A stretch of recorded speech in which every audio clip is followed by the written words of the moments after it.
And now we have one of the most important meetings of all, the official formation of what is known as the Board of Peace.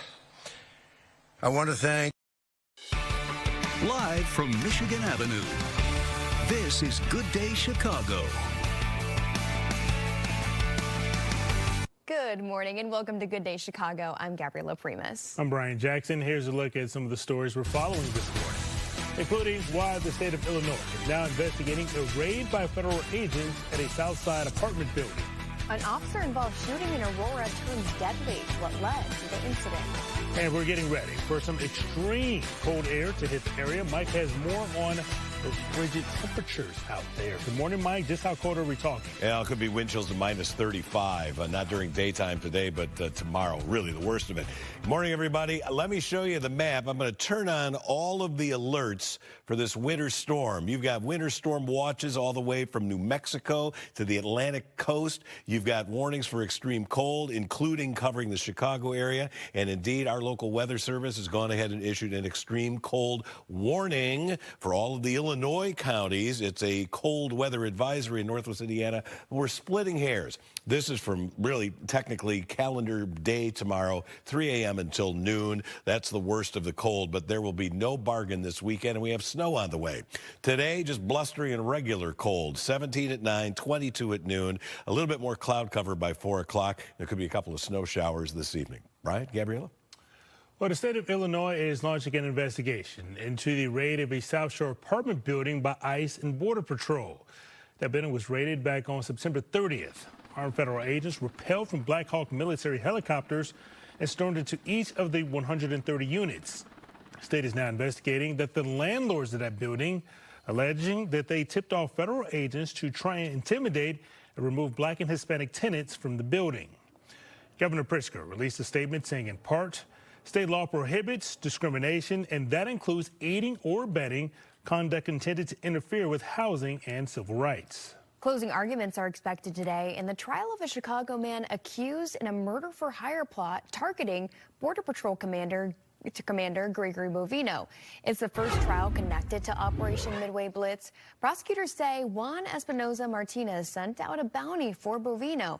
Martinez says he's not guilty, but if convicted, he could face up to 10 years in prison. A man is now dead after a shooting involving Aurora police. This all happened just after 12:30 yesterday afternoon. Police said that they were called to the 300 block of South Broadway. When they got there, they found a man barricaded with a knife. Police fired shots, hitting the man at least once. That investigation is currently underway. A fire leaves a suburban church destroyed. This was a scene in Ford Heights. Fire could be seen shooting through the roof of the True Light Temple of Praise Baptist Church.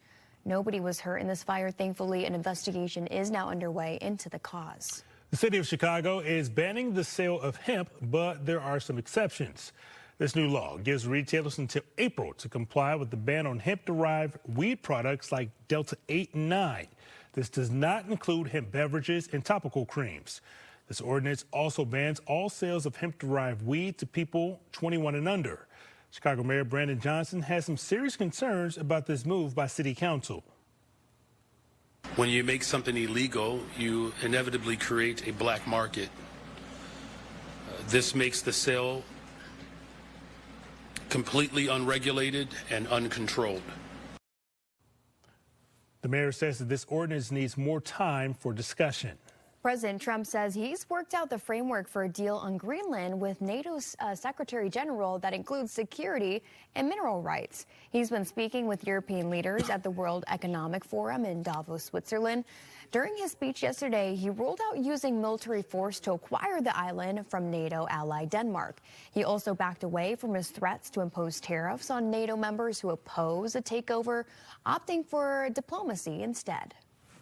Really fantastic for the USA. Gets everything we wanted, including especially real national security and international security. We basically discussed how can we implement the president's vision on protecting, yes, Greenland, but of course it is not only Greenland, it is the whole Arctic. Very few details about the potential deal in Greenland have been released. Time is now 4:34 this morning. A reward is being offered for a missing 16-year-old girl, but her mother says she just wants her little girl home. Layla Underwood was last seen wearing a black jacket and black Crocs near West Cortez Street in Cicero in the West Humboldt Park neighborhood. The family says that this flyer shows a photo from the last time that she was with them. They're hoping that somebody provides information to find her. I need the public to understand something very clearly. If you know something, anything, now is the time to speak up. You may think what you saw was small, you might think you're not sure, and you might be afraid to get involved. But I'm standing here begging you to understand. Any piece of information that saves my daughter's life is crucial. Everybody that knows me, from the streets out here in Chicago, the back alleys all over the universe here in Chicago, if you know anything about Layla, do the right thing for me.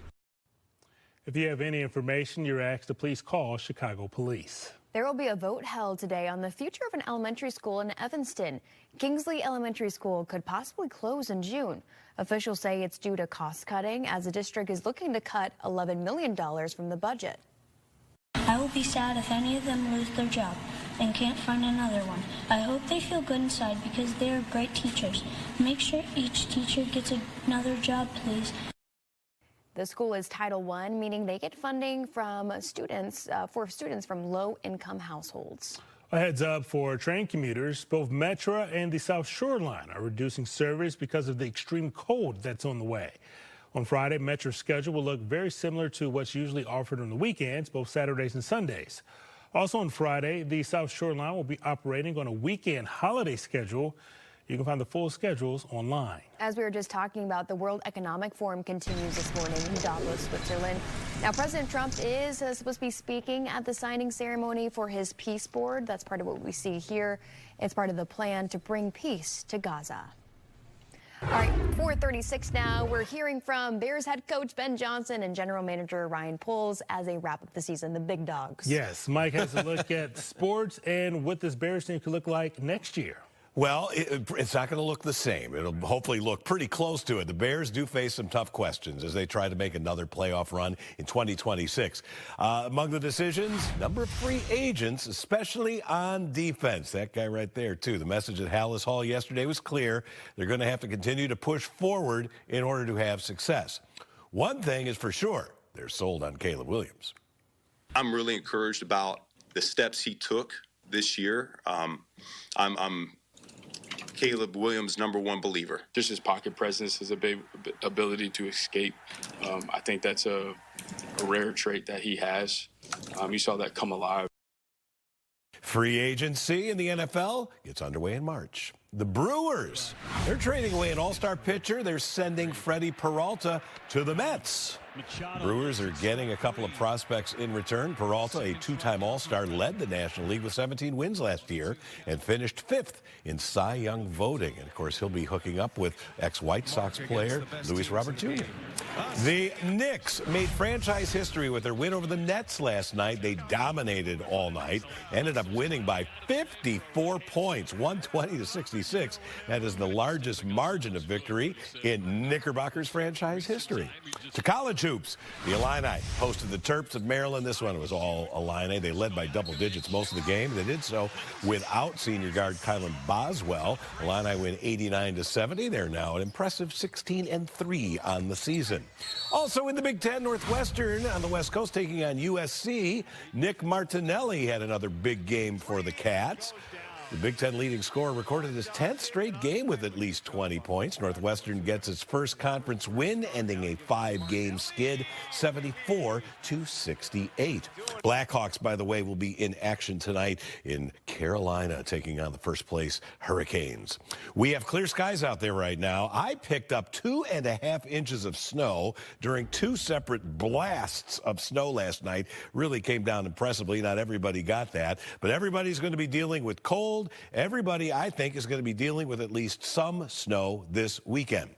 Current temps, 15 at O'Hare, 18 Joliet, only 11 at Woodstock, 17 at Valparaiso, and 19 degrees in Michigan City. And, of course, we do have some wind out there. Temperatures now compared with 24 hours ago. Remember, yesterday I showed you we were like, plus 25. Now we've dropped a good double-digit number there.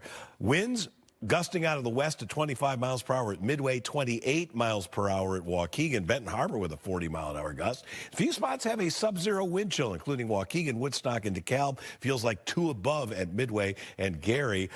Nothing compared with what is on the way. This is our Weather Authority Futurecast. Let's see where these wind chills are going.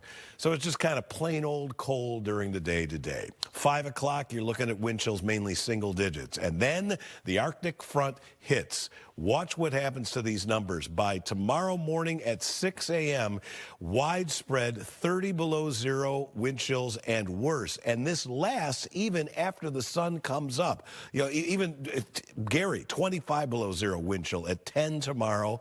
During the afternoon, we're still advertising 20 below zero wind chills. This will continue through the night and get into Saturday morning, and that will be out ahead of some snow that is on the way. So that's why we have the extreme cold warning from 3 a.m. tomorrow morning until noon tomorrow, and that's almost certainly going to be followed up with a cold weather advisory. Skies have cleared out. There could be a flurry in a few spots today and maybe a snow shower this afternoon. I'll show you our Futurecast and the 7-day here in just a little bit. Thank you, Mike. A jury issues a ruling in the trial of a former Uvalde, Texas police officer who responded to that mass shooting at an elementary school in 2022. And lawmakers on Capitol Hill will soon hear from Jeffrey Epstein associate Ghislaine Maxwell. We'll have the details coming up.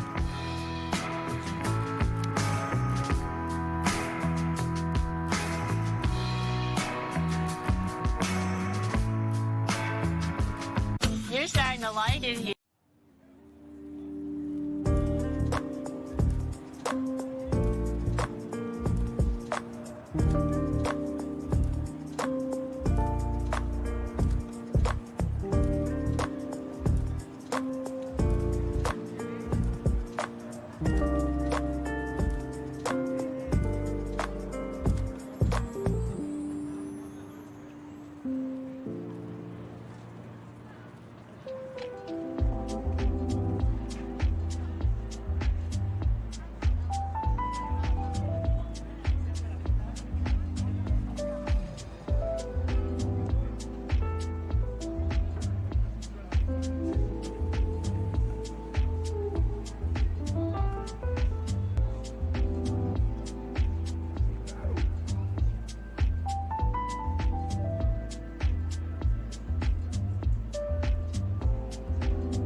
Now on Good Day Chicago, the state of Illinois is launching an investigation into the raid of a South Shore apartment building by ICE and Border Patrol. The building was raided back on September 30th. The state is investigating the landlords of that building, alleging they tipped off federal agents to try to intimidate and remove Black and Hispanic tenants from that building. A man is dead after a shooting involving Aurora Police. Police were called to the 300 block of South Broadway yesterday. The man was barricaded with a knife. Police fired shots, hitting the man at least once. A vote will be held today on the future of an elementary school in Evanston. Kingsley Elementary School could possibly close in June. Officials say it's due to cost cutting as the district is looking to cut $11 million from the budget. A former Uvalde, Texas school police officer has been found not guilty of failing his duties during the mass shooting in 2022. A gunman opened fire in an elementary school, killing 19 kids and 2 teachers. Prosecutors argued Adrian Gonzalez abandoned his training and never tried to stop the gunman before he walked into the school. But the defense argued Gonzalez didn't see the shooter and he later risked his life with 5 other officers to try to save students. Vice President J.D. Vance will be holding a roundtable with political and community leaders in Minneapolis today. Reports say that he will highlight the administration's commitment to restoring law and order in the city. Tensions are still very high over ongoing ICE operations. DOJ has issued subpoenas to Minnesota Governor Tim Walz and other prominent state officials for allegedly impeding federal law enforcement officers. A new internal ICE memo is raising some questions. The memo, obtained by the Associated Press, gives agents the power to forcibly enter a residence without prior authorization from a judge. It's a move that critics say goes against the Fourth Amendment. The change comes as the Trump administration expands immigration arrests across the country. The House Oversight Committee is set to hear from Ghislaine Maxwell, the longtime associate of convicted sex offender Jeffrey Epstein. Maxwell has agreed to comply with the subpoena and will be deposed virtually from a Texas federal prison on February the 9th. But her attorney says that she plans to just plead the Fifth, calling the proceeding political theater and a waste of taxpayer dollars. It appears that Fed Governor Lisa Cook might be able to keep her job. During a hearing on Wednesday, the U.S. Supreme Court cast some doubt on President Trump's bid to fire Cook. Justices heard arguments over Trump's efforts based on allegations that she committed mortgage fraud. No president has ever fired a sitting governor in the 112-year history of the Fed. A final ruling is expected by June. 446, Mike, as we were coming in, I was telling you, I can't believe how much snow you got up in Lake County and how little we got here in the city. Yeah, it really varied. We talked about this yesterday during our forecast, how it was going to be those snow showers as opposed to like a widespread snowfall that gets everybody. But boy, it hit hard in my neck of the woods, northern Lake County. And I know my neighbors in Gurnee, Wadsworth, Zion, Winthrop Harbor were absolutely pounded with a very heavy snow for a couple of hours last night. It actually hit 2 different times. What do we have to look forward to now? Well, pretty much nothing to look forward to, but we've got to prepare for some stuff. Today, we'll go from mostly sunny to mostly cloudy. Cloud cover definitely thickening up during the afternoon. And I'm still going to include at least a little bit of snow sneaking through here during the late afternoon and early evening hours. Doesn't look that impressive to me, but maybe enough to recoat the ground.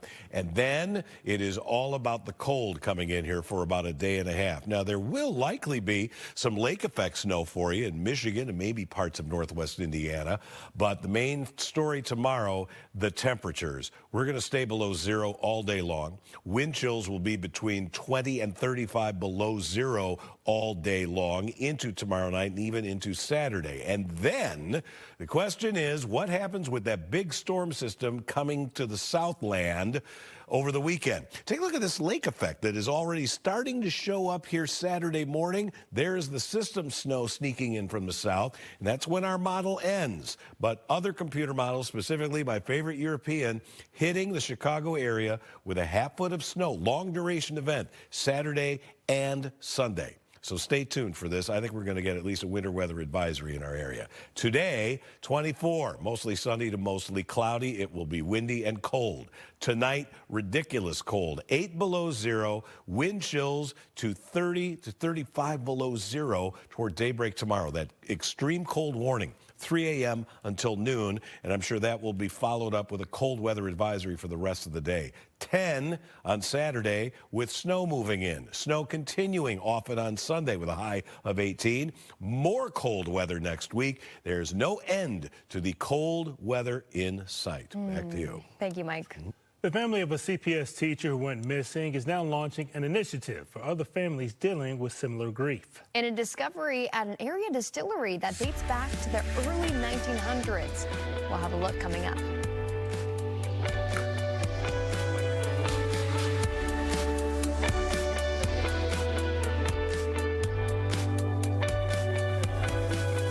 Tired of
The family of Linda Brown, the CPS teacher who went missing, is now turning their pain into purpose. The family is announcing a new initiative called the Linda Brown Advocacy Protocol. This will give families of missing loved ones the tools that they said that they wish they had from the start. The body of Linda Brown was recovered a week after she went missing. Her family says that the case exposed how overwhelming and confusing missing person cases can be. That initiative focuses on understanding how searches work, how to responsibly work with the media, and tips to avoid slowing down an investigation. No one thinks that it's going to happen to you until it does. And I was one of those people. I mean, I'm in this space. I work in this space every day, and I never imagined my own family being in this situation until we were. And so it's really just being prepared. And again, if you find yourself in this situation, God forbid, then you have a resource. Linda Brown was laid to rest earlier this week. DuPage County's popular Wildlife Center is back open to the public. This has been under construction for years. Casey Cronus is in Glen Ellen with a first look inside. Wild animals native to our region have been treated here for decades. That same work is still being done, just now in a brand new multi-million-dollar space. Many of you know it as the Willowbrook Wildlife Center. While it carries the same mission, the new medical facility and visitor space reopened last Monday as the DuPage Wildlife Conservation Center. It is the largest wildlife rehabilitation center in the state, with on-staff veterinarians treating more than 11,000 wild animals each year. The newly constructed 27,000 square foot building blends that same expertise, now with an emphasis on the visitor experience. Large windows in the lobby give community members a behind-the-scenes look at care, where they can watch doctors treat a variety of wildlife, from hummingbirds to coyotes. We wanted to highlight the unique operations of a wildlife hospital. So that's why we have windows in our visitor center that go into some of the behind the scenes areas where people can see the animals that are here as patients as they move throughout the rehabilitation process. You'll actually get to see an animal that has come in, get an examination, get treatments, even get a surgery. So we can watch that happen in real time. What's satisfying for me is to taking those animals that did have some sort of human caused injury and fixing that. A lot of people ask why rehabilitate, and I think it's for that reason, to be able to take those animals that we had a reason for them coming in and giving back to that animal. This facility is open to the public 7 days a week. The building is also a net zero facility, meaning it produces just as much, if not more, energy than it uses. Reporting in Glen Ellen, Casey Cronus, Fox Chicago. The Thornton Distilling Company stands on the site of the oldest brewery in the state of Illinois, opening back in the 1850s. It is rich in history, of course, and a new discovery has them looking back in time even more. A chrome-plated vintage Colt 1908 pistol linked to the days of notorious Chicagoland gangster Al Capone was found near their artisan well. Distillery founder Andrew Howell has been down to that well many times and is still surprised by the discovery. I can't believe it's in such good condition. The way it was like sealed in the wall was like there's moisture down there, but like when we remove the little bit of mortar, it's like really dry in there. There's a giant void in there, so we're going to investigate that a little bit further. Once the Colt is fully restored, they plan to add it to the many collectibles found at Thornton to be enjoyed during guided tours of the distillery. That is definitely an ancient artifact find down It was loaded, too. Had a .380 shell in there when they found it. So how about that? Interesting. We'd love to see the ballistics on that piece of weaponry. Exactly. Just thrown into the well. All right, we have some dangerously cold weather on the way, and I think we have some additional snow on the way, so let's get into this thing. Start off with just a whole host of advisories, warnings all across the country. Let's focus on what we have kind of locally here. In the bluish shade, that kind of blue-purple, this is now an extreme cold warning. goes into effect 3 a.m. tomorrow. It'll last until noon. It includes the city of Chicago. Now, Northwest Indiana, you're in that light blue area. It's a cold weather advisory for wind chills that won't quite be as horrible as they are on the Illinois side, but we're splitting hairs. It is going to be painful to be outside and downright dangerous to be outside if you are not fully covered up. Cover the skin, the hair, do it all if you're going to be outside for any period of time, especially tomorrow. Tomorrow is the worst of this cold snap. Now let's talk about the current temperatures, which are no bargain. At least we've got double digits. It's 17 at Midway, 12 at Woodstock and Waukegan. Waukegan, you picked up a couple of inches of snow. 18 at Joliet, 18 degrees in Merrillville. Today we're going to max out in the mid-20s. Let's go for a 24 today. We do see opportunity for quite a bit of sunshine this morning, but then cloud cover comes in this afternoon, and that's when there might be a couple of flurries or an actual snow shower. I think the chance of a snow shower goes up a little bit here during the evening hours, kind of between 5 and 8. Speaking of 8 below zero. That is our low temperature tonight into tomorrow morning, with wind chills across most of Chicagoland worse than 30 below zero. The actual temperature tomorrow, the high, lucky to hit zero. And then I still think we get hit with a sticking snow here Saturday into Sunday. Time frame of greatest concern, in my opinion, will be Saturday evening into Sunday. And some of the heaviest snow will be close to the Illinois side of Lake Michigan. No real breakdown from this cold weather pattern to look forward to. We'll be right back with more Good Day after this.